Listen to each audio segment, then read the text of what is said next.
Halo semuanya, saya Koko Kurniawan. Sekarang kita akan bahas tentang materi plus dan minus operators di Kotlin Collection.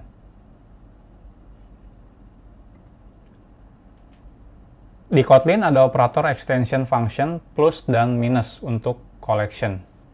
Nah, parameter pertama adalah collection dan parameter selanjutnya bisa collection atau elemen dan akan menghasilkan collection baru. Jadi jangan sampai terkecoh ya. Ini operasi plus dan minus itu sebenarnya tidak mengubah data collection yang aslinya. Jadi jangan dipikir kalau menggunakan plus dan minus itu tadinya list yang immutable berubah menjadi mutable karena bisa ditambahkan atau dihapus datanya. Enggak. Karena operasi plus dan minus itu akan membentuk sebuah collection baru. Jadi kalau teman-teman punya list 3, terus di plus satu elemen, itu dia akan bikin satu list baru, terus jadi 4 datanya. List yang pertama, yang 3, itu masih tetap ada. Jadi jangan terkecoh. Bukan berarti saat teman-teman tambahkan plus dan minus, itu dia berubah dari immutable menjadi mutable. Jadi nggak seperti itu ya. Nah ini operasinya plus dan minus. Hampir dua-duanya sama, ada yang elemen, ada yang collection. Kalau elemen berarti nambah satu elemen, kalau collection berarti nambah langsung beberapa collection. Karena nama fungsinya plus dan minus, jadi teman-teman bisa gunakan operator plus dan minus matematika. Karena si Kotlin kan mensupport operator overloading ya. Nah ini contohnya, saya punya list pertama, list of Eko Kurniawan Kanedi. Lalu saya bikin list kedua, di mana dia dari list pertama ditambah plus programmer. Jadi nanti data programmer akan dimasukkan ke dalam list kedua. Jadi dia akan membuat list kedua baru, di mana dia isinya datanya dari list 1 dan programmer. Jadi list pertamanya sendiri dia tidak berubah, karena dia immutable ya, bukan mutable. Nah kalau saya tambahkan dengan collection juga bisa. Jadi collection ditambah collection, maka dia akan menjadi collection baru. Atau kalau teman-teman pengen ngehapus, teman-teman bisa menggunakan minus. Kalau pengen ngehapus collection, teman-teman bisa menggunakan minus ke collection. Nah, selain itu, bisa juga digunakan untuk map. Kalau map, bedanya dia plusnya harus pair. Kalau minusnya dia harus key. Seperti ini. Nah, biar lebih enak, kita langsung coba praktekkan. Jadi, kita akan buat sebuah file namanya plus minus.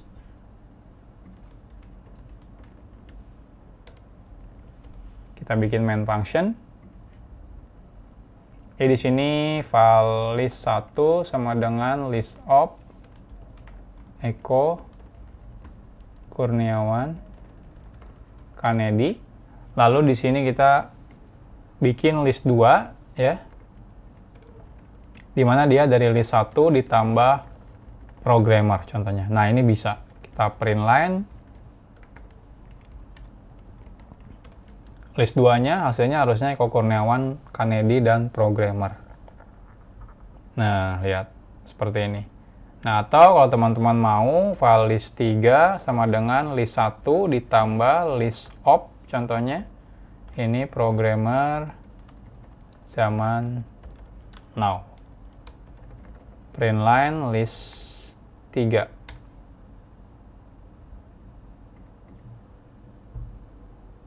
Kita lihat hasilnya, nah ini, Eko Kurniawan Kanedi dan ditambahkan programmer zaman now. Kalau minus gimana? Teman-teman bisa list 4 contohnya ya, list 1 minus Eko, maka dia akan dihapus yang data Eko ini. Print line list 4. Nah kalau teman-teman pengen ngapus collection, dalam bentuk collection lebih dari 1 artinya list 5 contohnya ya. Ini list of Eko dan juga misalnya Kanedi seperti ini. Kita lihat hasilnya. Nah ini dihapus yang Eko-nya. Nah kalau ini yang dihapus Eko dan Kanedinya, jadi sisa Kurniawan. Nah kalau teman-teman ngapus yang tidak ada, contohnya di sini Budi, maka harusnya dia tidak ngepek apapun ya, karena datanya memang tidak ada. Nah, lihat, tetap. Jadi yang Budi ini akan di-ignore karena tidak ada di list pertama. Nah, selain itu, nggak cuma di collection, teman-teman juga bisa menggunakan di map. Jadi contohnya saya punya map, kita samakan saja seperti ini, A, Eko, B, Kurniawan. Jadi map 1 sama dengan map of A to Eko, B to Kurniawan. Nah, kalau teman-teman pengen nambah, jadi map 2 contohnya, jadi map 1 ditambah, ini harus pair ya. Ini yang ini harus pair. Jadi pair misalnya C Kanedi seperti ini, atau lebih singkat C to string ini harusnya Kanedi seperti ini. Nah, ini bisa. Nah, ini kita print line map 2. Kita lihat hasilnya. Nah, ini A Eko, B Kurniawan, dan C Kanedi. Jadi tambahkan C Kanedi. Nah, kalau teman-teman pengen ngapus, itu nggak perlu masukkan pair seperti ini. Kalau ngapus cukup key-nya. Jadi pal map 3 sama dengan map 1 minus A contohnya ya. Print line map 3. Hasilnya. Nah, yang A-nya dihapus. Jadi sisanya cuma yang B saja di sini, yang Kurniawan. Jadi seperti itu operasi plus dan minus untuk collection. Jadi nggak cuma bisa digunakan dalam collection, list atau set, tapi bisa juga digunakan untuk map. Next, kita akan bahas operasi yang lainnya, namanya adalah grouping.